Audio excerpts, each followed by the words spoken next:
ایسے بات چھوٹی چھوٹی 2-3 باتیں پوچھنا چاہ رہا تھا۔ جی جی کلام پاک میں اللہ تعالیٰ ارشاد فرماتے ہیں جیسے کہ اللہ اور اس کے فرشتے محمد وآل محمد پر صلوات بھیجتے ہیں، جی اے ایمان والو تم بھی محمد وآل محمد پر درود بھیجو۔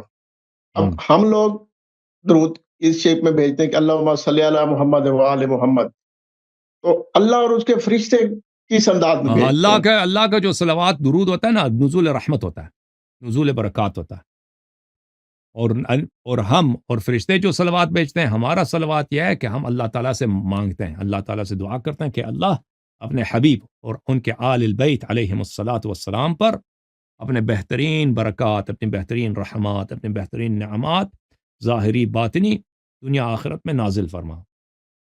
ہمارا صلوات طلب ہوتا ہے، اللہ تعالیٰ کی جانب سے نزول اور انزال ہوتا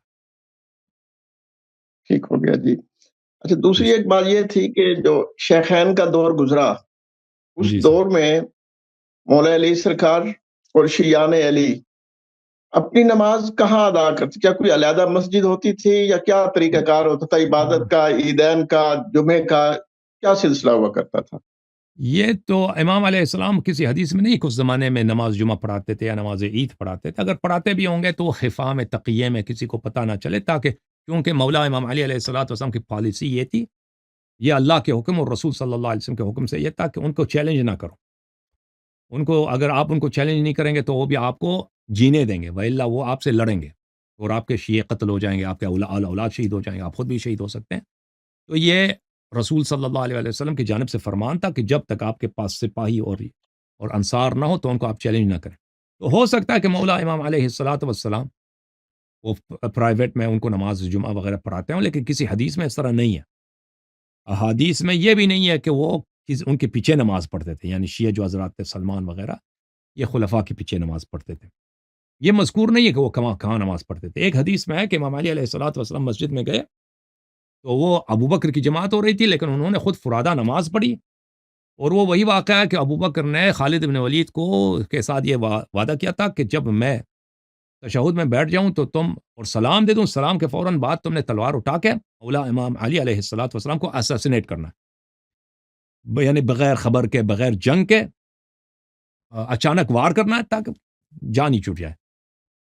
تو ابو بکر جب تشہد میں بیٹھ گیا تو وہ ڈر گیا، ابو بکر خود ٹھیک ہے، ڈر گیا وہ، تو وہ اب تشہد کے بعد سلام ہوتی ہے، اب سلام دے اسے دیا نہیں جا رہا، کہتا ہے اب وہ اس سوچ میں پڑی اگر میں سلام دے دوں یا خالد یہ کرے گا، پھر مولا علی علیہ السلام بہت شجاع ہیں، اگر انہوں نے خالد سے تلوار چھین لی اور پھر مجھ پہ حملہ کیا تو میرا کیا ہوگا؟ تو اسی وہ ڈر گیا بیچارہ تو نہیں تھا، بار ڈر گیا۔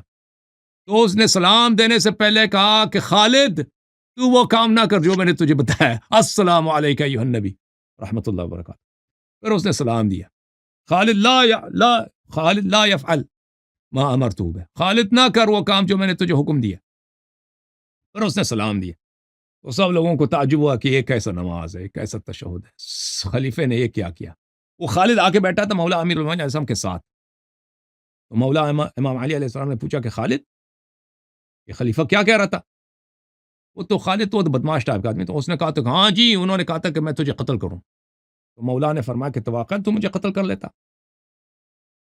خالد نے کہا ہاں واقعا میں قتل کرتا۔ تو پھر مولا امیر المومنین علیہ السلام نے فرمایا جو شخص مجھے قتل کرے گا وہ اضیق حلقۃ است منک، وہ مولا امیر دیکھیں ایک فاسق آدمی کو اس کا احترام نہ کریں، اس کو فاسق کہہ دیں، یہ ادب کے خلاف نہیں ہے۔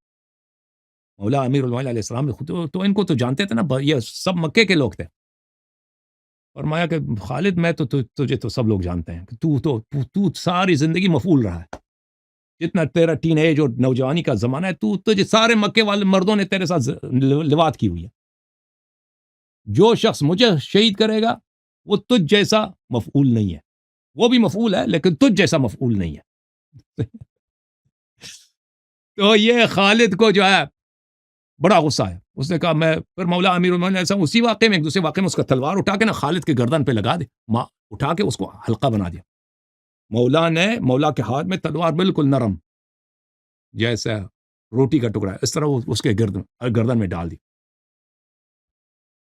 یہ بیچارے پس گئے بھائی کہ اب خالد کے گردن میں تلوار، خالد کا اپنا تلوار اس کے گردن میں، اب یہ ہاں، تو خالد یہ گئے بھائی لوہار کے پاس کہ تو اس کا نکال دے. لوہار نے کہا کہ بھائی یہ نکالا نہیں جاتا، اس کو تلوار کو نکالنے کے لیے تلوار کو گرم کرنا پڑے گا. تلوار گرم ہو جائے تو خالد مر جائے گا.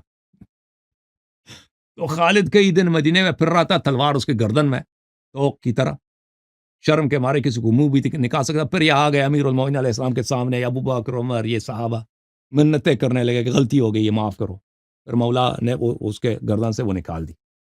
تو یہ ہے تو بہرحال صرف اسی حدیث میں ہے کہ مولا امیر المومنین علیہ السلام نے مسجد میں نماز پڑھی ہے، لیکن نماز انہوں نے فرادہ پڑھی، اقتداء نہیں کی ہے.